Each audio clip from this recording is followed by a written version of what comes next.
A queda de um avião militar russo perto da fronteira com a Ucrânia virou o centro de uma troca de acusações entre os dois países nessa guerra que já dura mais de 2 anos. O Kremlin afirma que o avião que foi abatido levava prisioneiros de guerra ucranianos e, mesmo assim, foi derrubado por Kiev.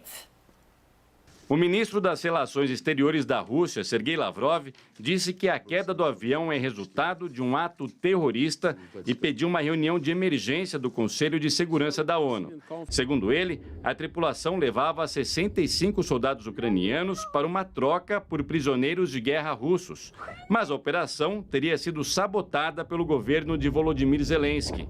O Kremlin afirma que radares militares identificaram o disparo de mísseis lançados perto da cidade de Kharkiv, a cerca de 80 quilômetros de distância, e que teriam atingido o avião. O Il-76 serve para o transporte de equipamentos e tropas e foi desenvolvido ainda na era soviética, durante a década de 60. A Ucrânia confirma que prisioneiros de guerra seriam trocados com a Rússia nesta quarta-feira, mas diz que a aeronave que caiu transportava mísseis de um sistema de baterias antiaéreas da Rússia e não reconhece ter abatido o avião. O presidente Volodymyr Zelensky também acusou a Rússia de brincar com a vida de prisioneiros de seu país e pediu total esclarecimento sobre o caso. A queda do avião aconteceu na cidade russa de Belgorod, na fronteira com a Ucrânia. Autoridades locais afirmaram que havia 74 pessoas a bordo. Todas morreram.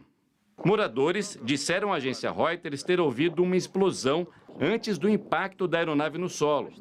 A região de Belgorod tem sido cada vez mais envolvida nos combates, em meio a ataques da Ucrânia que cruzam a fronteira, com o objetivo de diminuir o apoio interno da Rússia à guerra.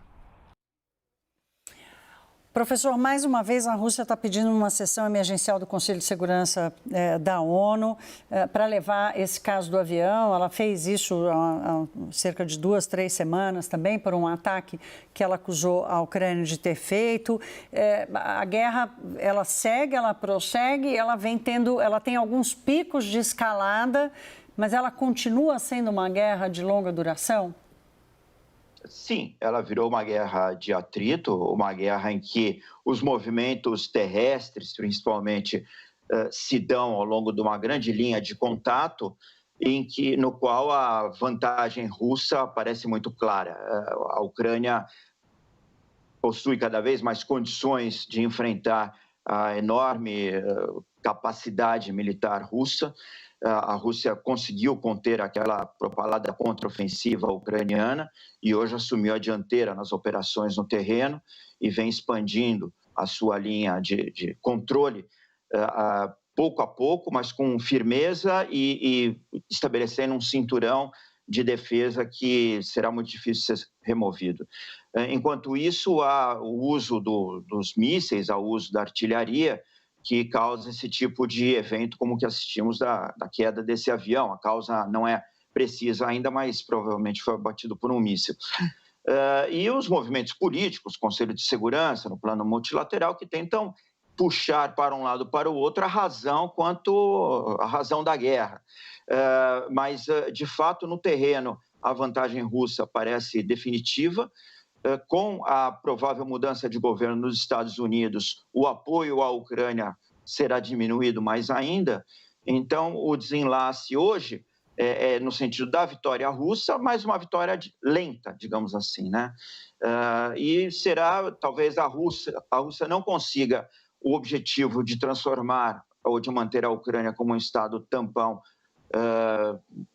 sem o seu acesso à OTAN, isso não deverá acontecer, mas sim terá uma vitória estratégica no sentido de ter resistido às pressões do Ocidente, aos embargos, às sanções, e ter reconstituído uma indústria militar que, se não é a mais moderna do mundo, foi capaz de enfrentar um desafio e de ser bem-sucedida. Lorival, a Ucrânia, a gente já falou disso aqui algumas vezes, ela tem ficado cada vez mais sozinha, né, nessa batalha dela. Assim, o que a gente pode considerar ainda como uma ameaça dessa guerra? Ontem teve uma reunião do grupo de Rammstein, que é o grupo de doadores, né, Estados Unidos, Europa, países asiáticos aliados também. Canadá, etc. Foi a 18ª reunião. E foi decidido ali, por exemplo, que a OTAN reservou 1 bilhão e 200 milhões de dólares para a fabricação de 220 mil peças de munição de 155 milímetros, que são usados pela OTAN, que são fornecidos para a Ucrânia, né? E o Jens Stoltenberg, que é o secretário-geral da OTAN, disse que essa é uma guerra de munição. Então, essas munições podem ser tanto para repor os estoques da OTAN e, com isso, dar condições para a OTAN doar mais munições para a Ucrânia. Porque, realmente, toda a doutrina da Rússia, que segue a doutrina soviética, é de um uso muito intenso de artilharia, o que gasta muita munição que a Rússia guarda desde a época da União Soviética. Mas isso está degradado, esse estoque.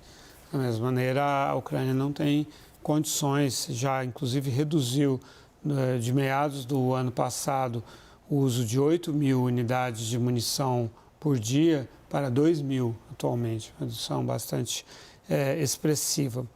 A Ucrânia está se concentrando na Crimeia, já que ela não consegue furar essa enorme linha de 1.000 quilômetros que a Rússia colocou de defesa, com dentes de dragão, dentes de dragão são estruturas que têm esse formato de concreto para conter o avanço de blindados e tanques, também trincheiras, né? E homens também, que a Rússia usa com bastante liberalidade, no sentido de deixar que eles morram, né? E muitos estão lá a contragosto. Sim, não tem valor nenhum, né? Muitos são estrangeiros, muitos estão lá a contragosto. E então, diante disso, a Ucrânia mudou de estratégia e está focando na Crimeia, que é muito valiosa estrategicamente para ambos os países e politicamente para o Putin. E ela tem conseguido alguns ganhos ali, conseguiu destruir alguns navios e tal, e isso tem sido um êxito parcial para a Ucrânia. Mas realmente é uma guerra, como se perguntou, realmente é uma guerra de longo prazo, uma guerra de atrito, como disse o Alberto, e que está aí à espera do resultado da eleição americana. Porque é totalmente diferente o cenário com Donald Trump, que é bastante complacente com a Rússia e tem uma visão transacional, mercantilista dessas questões. Então, ele não garantiu à OTAN que honraria o acordo de defesa mútua que os Estados Unidos têm com a Europa, cobrou mais gastos dos países, o que é justo, são países ricos, mas também cobrou de um Japão, de uma Coreia do Sul, que pagassem mais pela proteção deles. Então, tratados não têm muito importância para o Trump, né?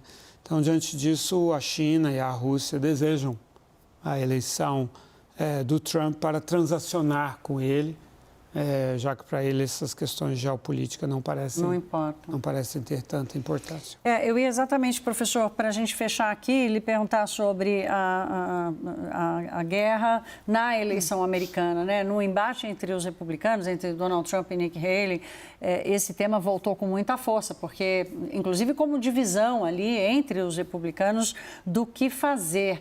Como é que o senhor concorda aqui com o Lorival? Quer dizer, esse é um ponto de maior ameaça à eleição de Trump para tantas coisas, né? Mas para esse especialmente? Definitivamente, né? A volta de Donald Trump ao poder, a campanha da Ucrânia vai ter uma drenagem de recursos, provavelmente um Congresso que seja mais ainda republicano vai igualmente retirar essa dotação de recursos para a Ucrânia e para a OTAN no seu conjunto. Então, provavelmente nós teremos uma diminuição da capacidade da Ucrânia enfrentar a Rússia e se estabelecendo uma vitória russa. Os termos dessa vitória, quer dizer, que parte do território da Ucrânia ficará sob controle russo, é que terá que ser decidido, e aí a característica transacional de Donald Trump deverá ditar um pouco a linha de corte, né, por assim dizer. Sem falar que ainda temos uma outra guerra acontecendo. E aí, Lorival, para a gente terminar, a gente tem um minutinho.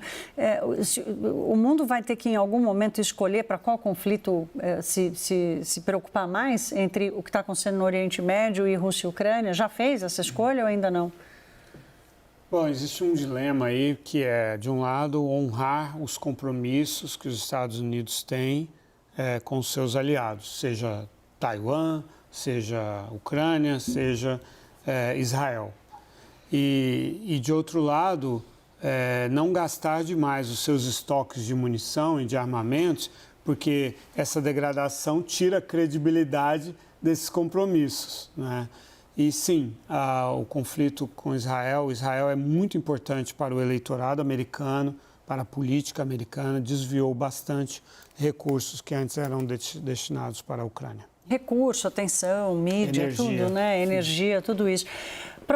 Diga, professor, temos... Se permite, o conflito do Oriente Médio é muito mais importante em escala global do que o conflito da Ucrânia. Claro, não. Foi uma pergunta quase retórica, viu, professor? Só para a gente arrematar aqui, trazer e colocar os conflitos na mesa. Mas não para a Europa. Né? Mas não para a Europa. No caso da Europa, não para a Europa, tem razão. Alberto Pfeiffer, que é coordenador do Grupo de Análise de Estudos Internacionais da Universidade de São Paulo. Professor, boa noite, obrigada, bom feriado. Lorival Santana, bom feriado, também está de folga. O WW vai terminando aqui.